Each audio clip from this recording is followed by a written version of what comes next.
మీరందరూ నా మీద ఎగబడేవాళ్ళు. చాలామంది నాకు తెలియదు అనుకుంటారు, ఎవరెవరు జూమ్ మీటింగులు పెట్టుకున్నారో,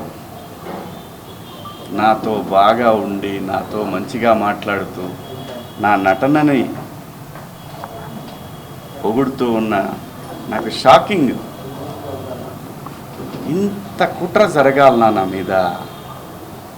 నేను అన్న పదానికి, ఆ 2 పదాలకి, నేను ఆవేశంలో మాట్లాడిన దానికి నాకు బాగా కావలసిన వాళ్ళు కూడా ఇంత కుట్ర చేయాలన్నా నా మీద? నేను మేడం గారు, ఆవిడ, ఇది ఒక ప్రభుత్వం యొక్క సంస్థ. వ్యవస్థలను గౌరవించకపోతే సమాజం తప్పుడు దారిలో పడుతుంది, అన్రెస్ట్ ఏర్పడుతుంది. ఆవిడ చాలా హుందాగా, చాలా గౌరవంగా ఈ వ్యవస్థను నడిపిస్తూ ఉన్నారు. ఒక బిడ్డకు చెప్పినట్టు చెప్పారు, ఇది ఇలా తప్పు. నేను అడిగింది ఒకటే మేడం గారిని, మేడం గారు మీరు మీ డ్యూటీ చేశారు, మీరు చేసిన దానికి నేను గౌరవంగా నేను వచ్చి ఒక పౌరుడిగా నా బాధ్యత నేను నిర్వహించాను. ఇక్కడ ఇందాక నేను మాట్లాడిన నా కుట్ర విషయం వేరే, మేడం గారి సందర్భంలో జరిగింది వేరే. నన్ను అంతగా అసహించుకోవడానికి, మీరు నా మీద అంత జలసీ రావటానికి ఏమిటమ్మా కారణం? నేనేం తప్పు చేశాను? నా బుద్ధి గడ్డి తిని మీ నాన్న చెప్పడా మీ ఇంట్లో? మీ అమ్మ చెప్పదా మీ ఇంట్లో? అంత ద్వేషం ఎందుకు పెంచుకుంటున్నారు? వినా స్త్రీయ జననం నాస్తి. స్త్రీ లేకపోతే ప్రపంచమే లేదు. అసలు ఈ మానవాళ్లే లేదు.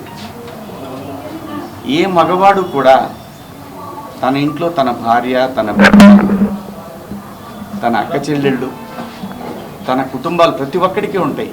ఇక్కడ ఎవరి మీద దాడి చేస్తున్నారని, ఆ డివిజన్ని తీసుకురావాలని ఎందుకు తహతహలాడిపోతూ ఉన్నారు?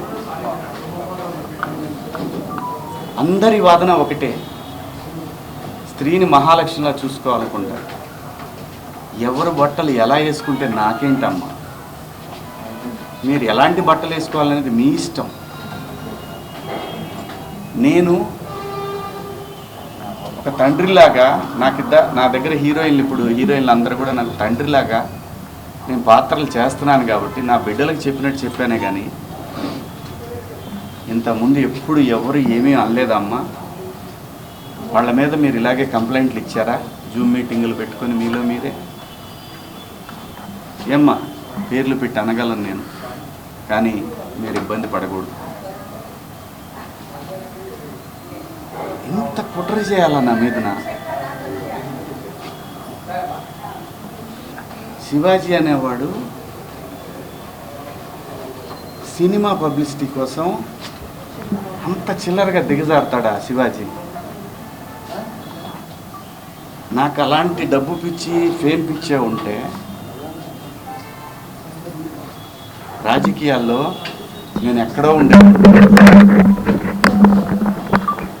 ఒక సినిమా కోసం అంత దిగజారే మనిషి అయితే 13 సంవత్సరాల పాటు సినిమాకి దూరంగా జనం కోసం నిలబడేవాడినా?